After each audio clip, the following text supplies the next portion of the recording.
In a chaotic world where wars never ended, martial arts decided everything. Strength was the only rule. The weak were crushed, and the strong ruled. At the very top stood a legendary warrior called the Fist King Asura. He was pure power and destruction. No one could match him. One day, he faced an enemy army of 100,000 soldiers alone. Their general mocked him, calling him a demon and asking if he had come to die. The general laughed and said one man could never stop so many. Asura turned his back, sneered, and repeated, 100,000. To him, the number meant nothing. He said relying on large numbers only showed they could never truly defeat him. Furious, the general ordered the attack. But Asura, unarmed and alone, released a massive wave of energy with one move. It destroyed the entire army and even shattered the battlefield. He was unstoppable. One by one, the greatest masters of the time fell before him. Finally, Asura conquered the whole land with his fists and united it under his rule. He created the Shura kingdom, with its beautiful capital city called Manhwa. Far away on a lonely mountain, under the moonlight, a blue light glowed. A woman named Manhwa met Asura there. She knelt, congratulated him on his victory, and said the world was now safe under his rule. Asura grew impatient and told her to speak plainly. Manhwa said he was the only person in history to unite the land by strength alone. No title like God of War was big enough for him anymore. She said she had called him there to give him a special gift, a secret manual of immense power that only he could master. Curious, Asura touched it. Suddenly, red liquid burst out and his blood dropped on magical liquid and magical chains appeared from nowhere. And they approached towards the Asura, they wrapped tightly around his arms and legs, binding him. Shocked by the betrayal, Asura struggled, but the chains were too strong. Manhwa smiled and said his rule was over. From that day, she would be queen. Asura glared silently. Looked at her. Then, anger rising, he reminded her who he was, the chosen one of heaven, the embodiment of destruction. Manhwa sensed danger and shouted for her allies to activate a magic barrier. But it was too late. Asura broke the chains with explosive force and punched forward. Red energy covered Asura's fist and in face and his whole body force to froze him in place. Asura released even more power, but the red energy turned against him and swallowed him whole. The traitors watched as Asura was completely sealed away. They knelt before Manhwa and hailed her as the new queen of the Shura kingdom. So the great Fist King Asura, ruler of the world, met a sad and lonely end. In the darkness, a system window suddenly appeared, asking someone to become a player. But a pair of fists smashed it to pieces. The scene changes.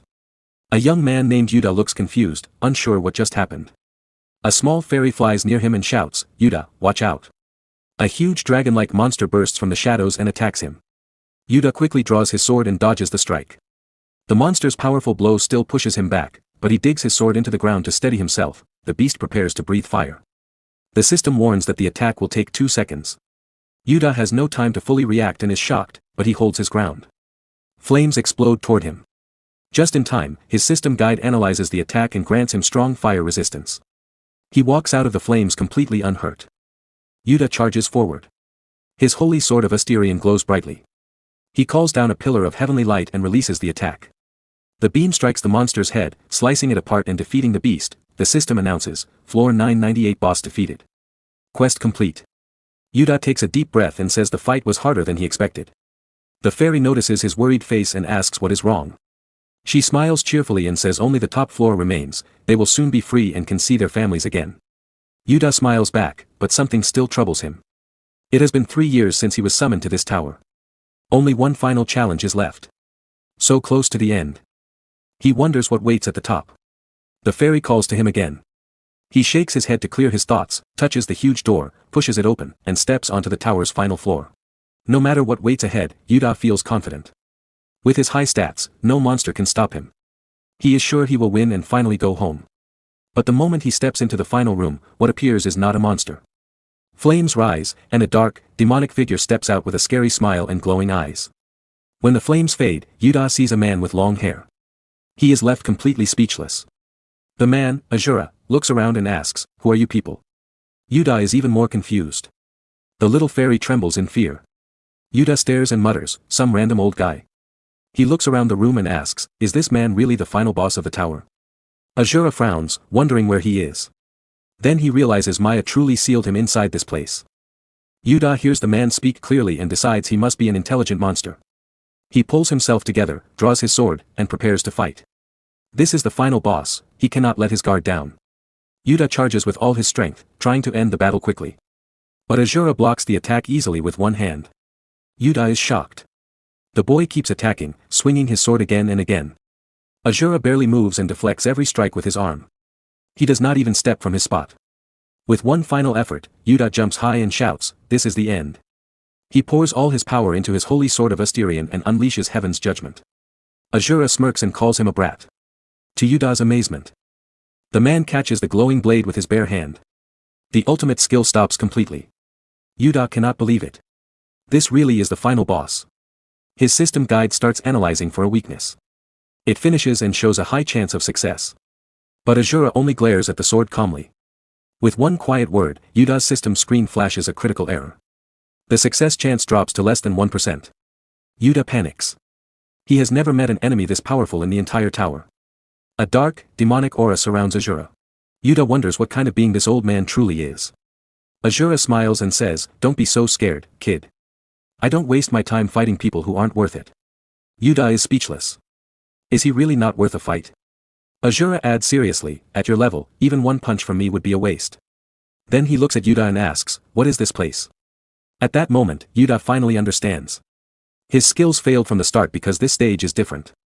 To deal any damage, he must prove his true strength, without relying on the system. Yuda takes a deep breath and says, "I'll prove my strength, no doubt about it." A system window appears and activates his chosen hero skill. For a short time, all his stats reach the maximum the system allows, 999, the screen shows every attribute at 999. Yuda looks at the numbers proudly, but Asura stares at the blue window and laughs coldly. To him, numbers like 999 for strength and speed are pathetic. He finds it disgusting that anyone would use a glowing screen to measure real power. Seeing this, Asura says he no longer cares about the purpose of this place. His hand glows with power as he decides to correct the boy's wrong thinking. Yuda feels the deadly killing intent and screams while raising his sword to fight. Asura charges forward and declares he will first destroy that disgusting blue screen. With one powerful punch, he strikes Yuda's status window directly. The blow sends Yuda flying through the air as he shouts in shock. Yuda screams in despair, unable to believe what is happening. The status window shatters into pieces, and the entire system takes heavy damage. Yuda wonders how this is even possible. A bright white light bursts from the tower. All his data is wiped out. And the system shuts down forever. Asura glares at him and asks if he finally understands that true strength cannot be measured by numbers. With a smirk, Asura says this boring game of numbers ends now. Yuda collapses to the ground, completely defeated and powerless. His level drops back to 1. Crying, he can only say sorry for everything. 3 years ago, Yuda was summoned to the tower with many companions. They climbed together, but only he survived. In that memory, Yuda asks his fairy companion, Nova, if they will ever return home. The more he thinks about it, the stranger everything feels. Nova agrees, it might be impossible to go back. But she also says their path must have a greater purpose. Those words cheer Yuda up and give him hope. Back in the present, Asura looks down at him and says, "Your little numbers game ends now." Yuda falls to the ground, completely defeated. His level drops back to 1. Tears in his eyes, he admits he was wrong. Asura walks closer. Yuda desperately tries to open his status window. His inventory, and his quest screen, but nothing works. He panics and shouts for the system to restart. He cannot believe what is happening. Asura calls him pathetic. "Are you still trapped in that game?" he asks with disgust. Those ugly blue windows will never appear again. Terrified, Yuda crawls backward and begs for his life. Asura stares at him coldly and repeats that he does not kill anyone who is not worth fighting. Then he asks again, "What is this place? How do I return to my own world?" Yuda realizes Asura is also a player. He explains that the only known way home is to clear the final floor of the tower. There is no other method. Asura does not understand the words and looks confused. Yuda thinks the man must come from a very ancient time. He sits down, trying to find simpler words. Finally, Yuda says, "To leave, you must clear the whole tower. You have to pass every floor, from the first to the last." With a sly smile, Yuda adds, "Since you're a player too, you should start by doing the quests." Asura misunderstands completely. He shouts that he will smash the tower to pieces. Yuda tries to stop him and explain that towers are not cleared that way, but it is too late. Asura releases a powerful wave of energy and begins destroying everything around him. Explosions start from the bottom and race upward. The entire tower begins to collapse. Yuda watches in shock and screams, "Why are you destroying the tower?" The system announces errors as huge chunks of the tower fall apart. Yuda falls among the rubble, terrified. He cannot understand how anyone can destroy a tower with bare hands. In the middle of the fall, Nova suddenly appears. She calls Yuda's name desperately. Yuda is surprised to see his old companion again. Nova reaches him, grabs him tightly, and holds on so they stay together. I'm sorry I was late, she says. I went to get your sword. A sword lay forgotten behind them. Right after, Nova grabbed Yuda's arm and said, we have to get out of here now. Something huge is coming. Yuda looked around, confused. What could be worse than this? He thought. Nothing seemed more dangerous than what was already happening. Suddenly, bright light surrounded them. A loud system alert rang out, illegal access detected. Then a massive black hole opened in the air and began swallowing everything. Another warning flashed, all tower data will be deleted. Yuda turned and stared in horror at a giant purple hole in the sky. Broken pieces of the tower were flying straight into it. If we get pulled in two, he whispered, we're gone forever. The system voice spoke again, trash bin almost full. Undelete data is leaking. Far away, Asura was still releasing his power, destroying everything around him without caring. Then he paused. He felt like he had stepped on something. He looked down and saw Yuda and Nova standing right in front of him. Both Yuda and Nova froze in shock. Asura turned around, puzzled. Even though the tower was completely destroyed, nothing special had happened. He had just stepped through the huge hole, and it vanished behind him. He shrugged and said, I did exactly what you told me, kid. I cleared the whole place. Yuda shouted, that's not clearing it. You went way too far. He warned Asura, if you keep breaking everything, something really bad will happen. Just then, a pillar of purple energy shot up from the ground. Yuda jumped back in surprise. Asura stared at it calmly. From the light, a woman with long white hair stepped out. Asura's face darkened. An unwelcome guest, he muttered, but when he saw her face clearly, he went pale and screamed, Myeowool. Thought it was the same woman who had betrayed him long ago. She looked at him with cold disgust and said, you little brat. You destroyed my tower. Asura's rage exploded. He charged at her, yelling about her betrayal. Without showing any concern, the woman simply raises her hand to stop the attack. With a simple gesture, she unleashes a wave of power that sends him flying and stuck into the ground. Seeing the scene, Yuda screams desperately for the man Asura. Unable to believe the woman's power, Myeowool approaches and asks Asura if he didn't hear her the first time. With a look of contempt, she repeats that she asked if he was the one who destroyed her tower. Yuda is in shock, realizing she defeated that monster with a single blow. He wonders if this could be the Goddess Eshua that Nova had mentioned earlier. Getting up, Asura digs his fingers into the earth and says he finally understands. He states that she is very different from the Myeowool wall he knew, as she uses a strange power. From this, Asura concludes that she was the one responsible for building this darn tower. With a hateful smile, he accuses her of being the creator of this disgusting numbers game. Asura screams that he did everything they asked and cleared the place completely. He continues to complain about that darn tower and that disgusting status game, too. Hearing the Asura words, Nova and Yuda shocked and staring at him withstanding. The woman Eshua also staring and listened to Asura and Asura Countess. Because of this, he lunges forward and demands that she send him back to his original kingdom. The woman stares at him with a mocking smile, unfazed by his threat.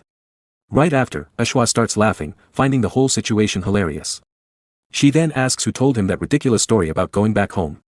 Seeing this, Yuda and Nova felt surprised and nervously confused. Asura gets up and she tells him to break whatever he wants without a care. Mai challenges him, saying that if he destroys everything she's created, she'll send him back. Suddenly, system announces that data from the recycle bin is being restored in front of Yuda. With that, several players begin to appear, and the boy is left confused about what's going on. He's in shock when he sees that these players are his former deceased companions. With a wicked smile, the woman says that the towers he needs to destroy now are different ones. The scene shows a world filled with countless towers, revealing that many more still need to be conquered. Yuda burns with anger. When he sees how cruel it all is, a golden aura bursts from him. Right away, he charges forward with all his strength, sword raised. But the woman blocks his attack easily with her purple energy. She catches the blade in her hand and calls him trash for daring to attack her with such weak power. The dead companions came back to life one by one. Eshua looked at Asura and said, it won't be easy from now on. There are still many towers left in this world that you need to destroy. Then she laughed loudly. Yuda stared in confusion at his friends who had died, now standing alive again. One of the revived companions grabbed his arm and said, Yuda, let's hurry and climb the tower. Everyone, to the tower. On the other side, Eshua gave Asura a mocking smile. No matter how much power you have, you cannot break the balance of this world so easily. Suddenly, Yuda's anger exploded. He rushed at Eshua with great speed, jumping high and pouring golden aura into his sword. He swung down with all his strength. But Eshua's automatic defense blocked it without effort. She looked at him and said, what? This worthless trash. Filled with rage and despair, Yuda screamed, how are my dead companions here again? He remembered how they had all risked their lives climbing that meaningless tower. Is this why you brought us here? He shouted. He attacked again, but with a simple wave of her hand, Eshua threw him backward. Looking down at him with cold superiority, she said, "You are all just pawns in my world. This world I created is still unstable. It cannot exist without your power. That is why I gave you fake quests and made you climb the tower, to steal your strength." She laughed and added, "I have no more use for someone who has no power left." With those words, she pushed Yuta far away. Yuta shouted, "How dare you do this for such a reason?" Eshua replied, "I no longer have any business with you. Now disappear." She gathered powerful energy in her hand, laughing as she prepared to strike him down. Tears filled Yuta's eyes. He clenched his teeth and thought, "Damn it, it's all my fault. I never should have climbed that tower in the first place. If only I had been a little stronger, a little wiser. I could have defeated that woman." Eshua told him to vanish forever and attacked. Yuta lay on the ground, crying and blaming himself for everything that had happened to his friends, but suddenly, a hand appeared from nowhere and tore apart the powerful strike Asura had launched. Eshua's eyes widened in shock. It was Asura. He slammed her into the ground with terrifying force, creating a huge crater. Eshua could not understand how he had moved so fast. Asura looked at Yuta and said, "Kid, you've earned my respect again." With a smirk, he turned to Eshua. "How dare you touch my prey before I do?" Yuta could not speak. Asura continued, "Your courage is good, but it's still too early for you. I will be the one to finish this woman, no one else." He charged forward and landed a powerful punch. The blow exploded with energy and destroyed everything around them. Asura smiled. "Only I will end her." Eshua was surprised by his strength, even without a system to help him. But she said, "I won't let such wild power run free." She attacked with purple energy. Asura grew angry at her tricks and tried to break free, but she trapped him inside a magic circle. "Conquer all the towers," she said. "I will wait for you at the highest place in this world." Then she vanished. Asura fell to his knees, surrounded by her purple energy. A memory came to him, an old voice named Myeowul, asking him long ago to conquer all the nations of the world. He thought to himself, no matter how much I think about it, that woman and Myeowul. They are really very similar. Asura wonders why she sent him to a place like this. He calls out her name, Myeowul. Suddenly, one of the revived knights charges straight at Yuta. The boy blocks the blow, but the knight's strength shocks him and overwhelms him. Yuta shouts the names of his old friends, calling out to Young Myung-hoon and asking if they no longer recognize him. His little fairy, Nova, warns him that it's pointless, they are only echoes of old memories. Even knowing this, Yuta hesitates to fight the people who were once his companions. Then Asura appears. With one punch, he defeats a knight attacking Yuta and says, "What are you doing, brat?" Yuta stares in surprise as Asura easily kicks another enemy away. With a serious look, Asura orders the boy to lead him to the towers right now. Yuta is shocked and argues that these knights are his friends. Asura scoffs and asks if those things truly look like companions.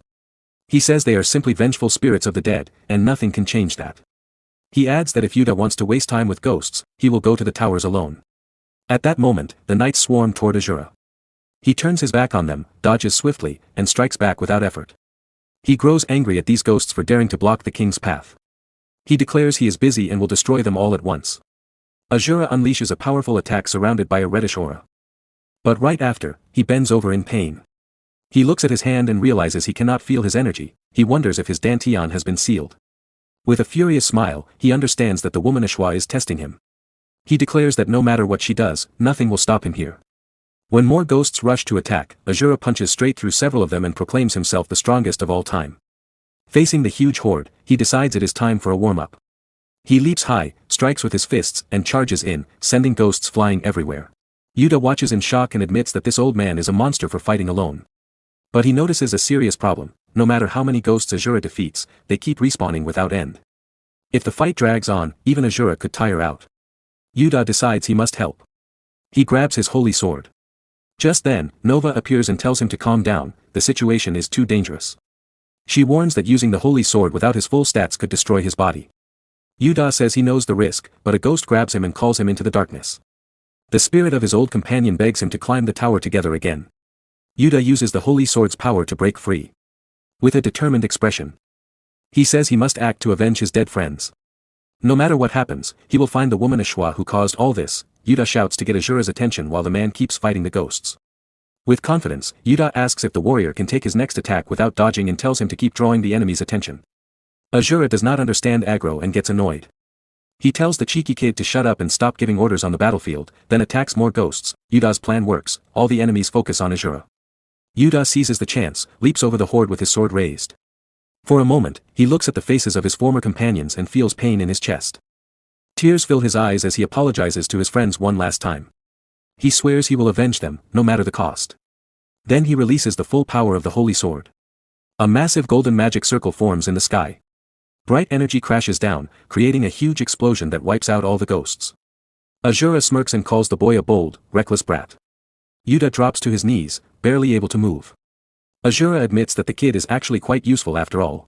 Yuta breathes heavily and looks at Asura with a determined gaze. He tells him to remember one very important thing between them: the one who will finish that woman will not be Asura. Completely exhausted, Yuta collapses. Asura easily picks him up in his arms. With a wide grin, he laughs and calls the boy a sassy, insignificant brat. He wonders how the kid dares to give him orders twice, but admits the boy made him laugh. As a reward, he promises that if Yuta grows stronger, he will get his chance for revenge.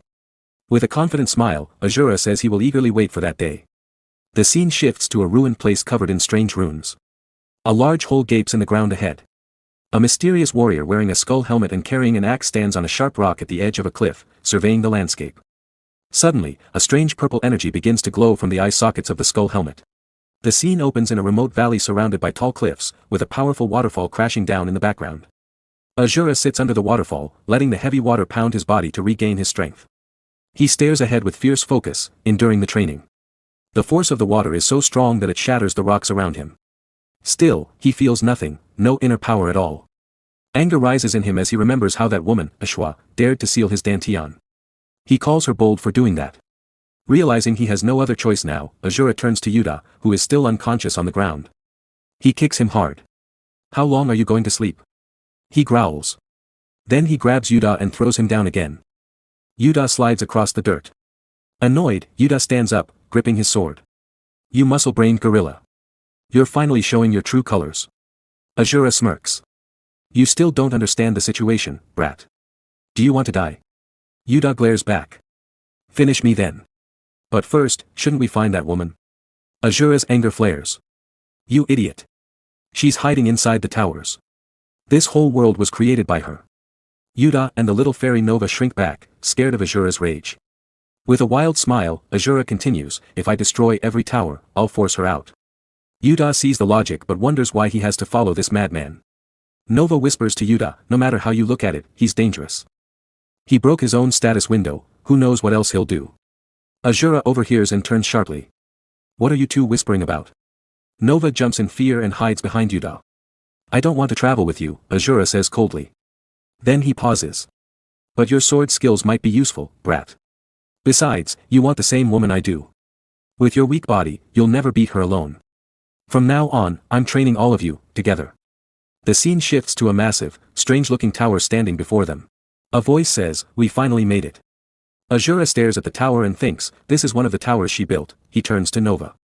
"In just a few days, you've grown a lot, girl. With a body like that, you'll be useful." Nova bows seriously. "Thank you, master. It's all because of your training."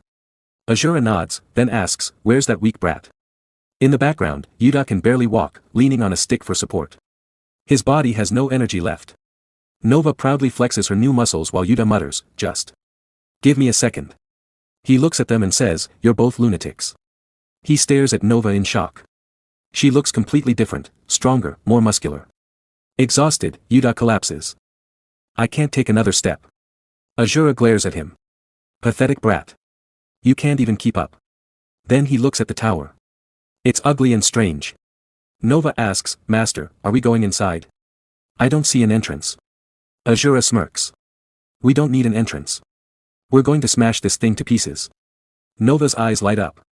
As expected of Master. One punch and it's gone. Yuta panics and tries to stop them. "Wait. Think about this." But it's too late. Asura charges forward. Purple energy gathers in his fist. Just as he swings, a system warning flashes, "Critical error. Force transfer to tower interior." All three are suddenly pulled inside. Yuta screams, "You crazy old man. You didn't think at all." The scene changes to a ruined city, crumbled buildings. Dark sky. A blast of purple energy explodes against one of the structures as the three crash to the ground. Asura stands and looks around. What are these creepy buildings? Yuta gets up, confused. Where are we? He notices Nova has returned to her small, normal size. She touches her arms sadly. My muscles. They're gone. Looking at the destroyed city, Yuta wonders if this is even a real city. Nova, scared, asks if they're back in their original world. Yuta shakes his head, he's sure this isn't his world. Then Nova points to bodies lying on the ground. Are those players? Yuta wonders why there are so many dead people. Suddenly, a voice echoes, heed my call. Purple energy rises from the bodies. One corpse screams in pain, Asura watches quietly, understanding what is happening. The souls of the dead gather in the sky. A figure in a suit floats down from above. He looks at the group with a superior smile. New players summoned to the tower. Interesting. Don't bother resisting. Only I will reach the top. He raises his hand, drawing in the purple soul energy. A giant skeleton forms before them. The system calls it the King of Spectres. Yuta stares in shock. That's way more than just a skeleton. The monster's purple eyes glow as it attacks. Yuta shouts, Asura, get out of the way. It's too strong. Asura laughs. Dangerous? To me? He charges and punches the skeleton with one devastating blow. The creature shatters into nothing. Asura turns with a smirk. Useless trash. He glares up at the man in the sky. You think that weak thing makes you the strongest? You dare claim the top with such little power? The man looks down calmly. Hiding behind a monster. Is that what you think? Right after that, the man uses his power again. Several more creatures appear beside him. He says he has changed his mind. With a challenging look, he tells Asura, I'm going to test you. Let's see how long you can survive. The two monsters charged at Asura together. Asura smirked. This is your test. He said. He raised one fist. Creatures like you dare to challenge me. With a single swing of his arm, he smashed one beast backward. It crashed hard into the wall. He turned to the man who had summoned them. You think this tests me? The second beast, a skeletal monster with purple energy glowing in its eyes and swirling across its face, snarled. Chains burst from its body and shot toward Asura. Asura stood still. The chains wrapped around his arms. For a moment, he looked surprised. Then a lion-like spirit beast leaped from the shadows behind him, claws ready. Asura's eyes flashed. He gathered his strength and struck. His huge hand slashed through the lion beast again and again. He cut off its head, tore out its eyes, and sent blood spraying from its mouth. One massive arm flew through the air. In seconds, the beast lay in pieces on the ground. Asura brushed his hand. That tickled, he said. A deep voice echoed through the darkness, summon the abyssal horde. Hundreds of skeleton soldiers and monsters appeared behind Asura and rushed him at once. Asura took one step forward. Power surged from his foot. A wave of energy exploded outward. Every monster shattered and flew through the air like broken toys. Suddenly, a giant titan beast charged in with terrifying speed and swung a huge fist. Asura did not move. He raised his own fist and blocked the blow. The titan beast screamed in pain, shocked that its attack had failed. A deep voice echoed again, summon shackle wraiths. Countless ghostly figures wrapped in rattling chains rose from the ground around Asura.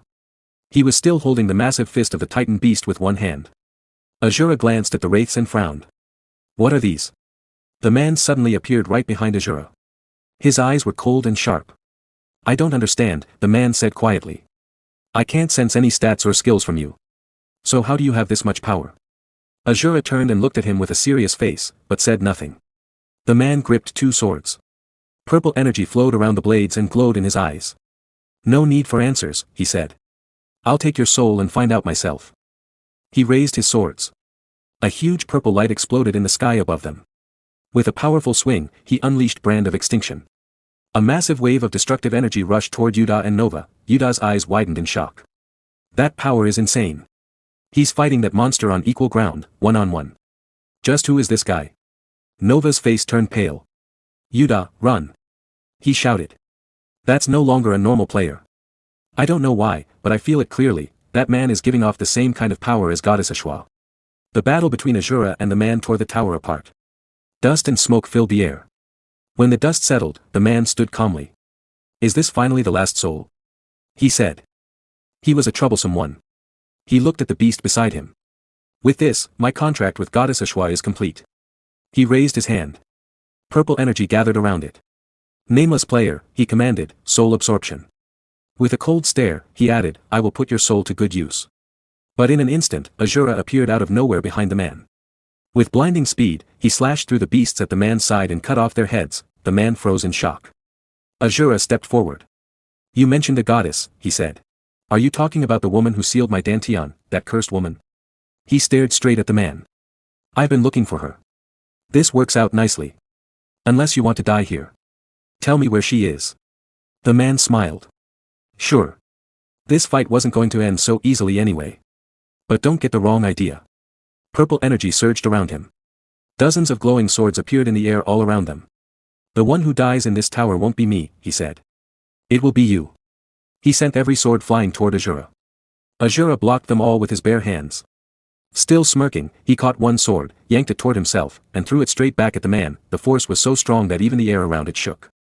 The man's eyes widened in surprise as the sword flew past him and smashed into the wall, blowing a huge hole through it. The man smiled again. You really are an absurd monster.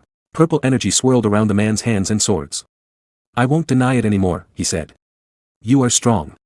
Now I will fight you with everything I have. He commanded, armor of Hades. Dark armor formed over his shoulders and arms.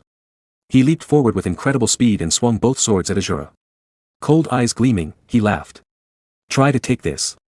A massive wave of purple energy burst from his blades. Asura ducked low. The energy missed him and slammed into a nearby building, tearing it to pieces. Asura smirked. Is that all, brat? Not yet. The man shouted. He twisted in the air, jumped even higher, and prepared a stronger attack. Asura clenched his fist. You're right about one thing. The gap between our power is huge. He blocked both swords with his bare hand. A massive explosion erupted, destroying everything around them. The man felt a flicker of fear, then forced a laugh. Yes. You really are strong. For now. He turned his cold gaze toward Yuta, who had been watching in shock. You said you were looking for Goddess Eshua. The man asked Asura. She is the one who gave me this tower. But I haven't gained full control yet. So I made a contract with her. I would offer the souls of 10,000 players, and in return I would become the true master of the tower. He smiled darkly. And now, with this last soul, I've finally collected them all. In a flash, he appeared beside Nove and reached out to absorb his soul. Yuta's eyes widened. No.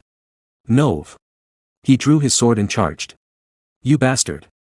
Get away from him. The man didn't even look at him. Small fry should stay out of this. A huge beast appeared behind Yuta and slammed a hand into his chest. Blood sprayed from Yuta's mouth. He collapsed, eyes wide in shock. The man laughed as more titanic beasts gathered around him. Yuta lay on the ground, blood pooling beneath him. A system message appeared. Quest, succession ritual, acquired the final 10,000th soul. Full authority of the tower will soon be unlocked. Time remaining, 1 minute and 4 seconds. The man turned back to Asura. Looking at you, he said, I can tell you're a spirit master who controls vengeful ghosts. Asura's eyes narrowed. In my kingdom, there were always a few who practiced these vile arts, he said coldly. Wicked, twisted scum. I never thought I would see such disgusting techniques again here. Aura suddenly flared around his hands. I don't usually lower myself to use such filthy methods, he continued. But you've gone too far. Now watch carefully. A massive wave of pure aura surged from his palms, the true power of spirit arts. In an instant, the souls trapped inside the titanic beasts began to flow toward him. The man froze, his face pale with shock. He's stealing the souls I collected? Impossible. The system shouldn't allow this. Yuta's soul returned to his body first. Then the rest of the gathered souls streamed into both Yuta and Nove, bringing them back to life. Asura looked down at the two revived players and smirked. Now go wild, brats, he said. Do whatever you want. It's your turn. To crush that pathetic worm.